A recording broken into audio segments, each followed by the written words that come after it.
شروع اللہ کا نام لے کر جو بڑا مہربان نہایت رحم والا ہے۔ یہ انبیاء کی جماعت گزر چکی، ان کو وہ ملے گا جو انہوں نے کیا، اور تم کو وہ جو تم نے کیا، اور جو عمل وہ کرتے تھے ان کی پرسش تم سے نہیں ہوگی۔ احمق لوگ کہیں گے کہ مسلمان جس قبلے پر پہلے سے چلے آتے تھے اب اس سے کیوں منہ پھیر بیٹھے؟ تم کہہ دو کہ مشرق اور مغرب سب اللہ ہی کا ہے، وہ جس کو چاہتا ہے سیدھے رستے پر چلاتا ہے، اور اسی طرح ہم نے تم کو امت معتدل بنایا ہے تاکہ تم لوگوں پر گواہ بنو، اور پیغمبر آخر الزمان صلی اللہ علیہ وآلہ وسلم تم پر گواہ بنے۔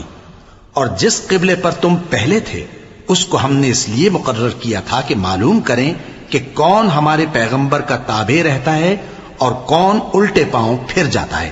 اور یہ بات یعنی تحویل قبلہ لوگوں کو گراں معلوم ہوئی، مگر جن کو اللہ نے ہدایت بخشی ہے وہ اسے گراں نہیں سمجھتے، اور اللہ ایسا نہیں کہ تمہارے ایمان کو یوں ہی ضائع کر دے۔